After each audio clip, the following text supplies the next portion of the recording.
Bonjour à tous, nous poursuivons aujourd'hui avec la 12e Mishnah, Yudbet du 3e Perek. La Mishnah nous enseigne Barishona au début, à l'époque du Bet Hamikdash, Aya lulav nital bamikdash shiva. Le lulav, nous avons la mitzvah de le prendre 7 jours, pendant les 7 jours de Sukkot, alors que Bamedina, dans le reste du pays, Yerushalayim aussi, Yom Echad, un seul jour.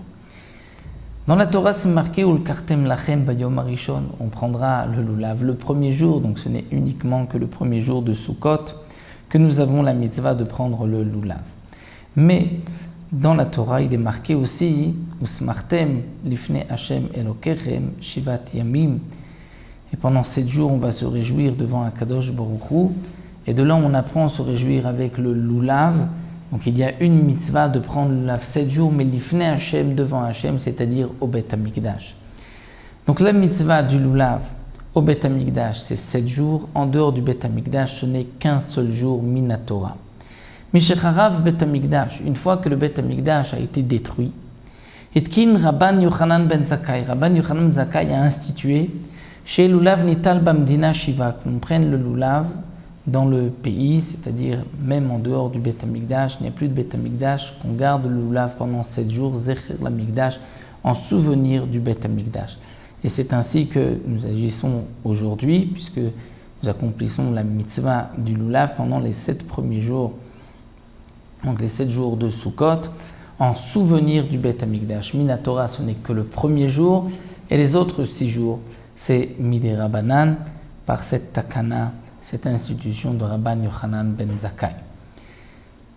Un autre point nous enseigne la Mishnah que Rabban Yochanan ben Zakkai a institué Sheye Yom Henef Kulo Asur, que le jour du balancement soit entièrement interdit. C'est-à-dire, nous avons une halakha que la nouvelle récolte ne peut pas être consommée, la récolte de blé et d'orge peut être consommée avant que l'on ait apporté au Bet Hamikdash, au temple, une offrande, l'offrande du Homer, qui était apportée le 2e jour de Pessah. Une fois que cette offrande, qui était à base d'orge, était sacrifiée au Bet Hamikdash, on pouvait manger la nouvelle récolte en dehors du Bet Hamikdash. Ça, c'est lorsque il y avait un Bet Hamikdash, donc on devait attendre que les Kohanim apportent cette offrande. Mais lorsque nous n'avons plus de Bet Hamikdash, là nous avons un autre pasouk, où la Torah nous enseigne Ad etzem hayom hazeh, c'est-à-dire que dès qu'il fait jour, le 16 Nissan, le 2e jour de Pessah, on peut, dès le matin, consommer la nouvelle récolte.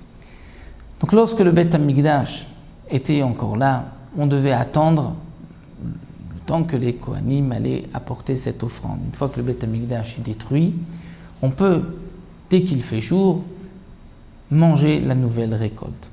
Mais Rabban Yochanan ben Zakkai a institué qu'aujourd'hui où le Bet Hamikdash est détruit, toute la journée du 16 est interdite. Pourquoi?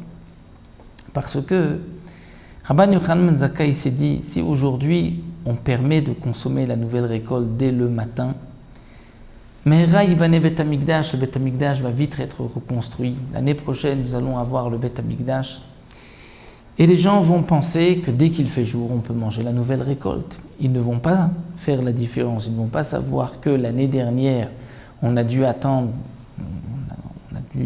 juste le lever du matin pour consommer parce qu'il n'y avait pas de Homer. Mais maintenant qu'il y a un Bet Hamikdash et l'offrande du Homer, on doit attendre que l'on apporte cette offrande. Donc on ne peut pas consommer dès qu'il fait jour.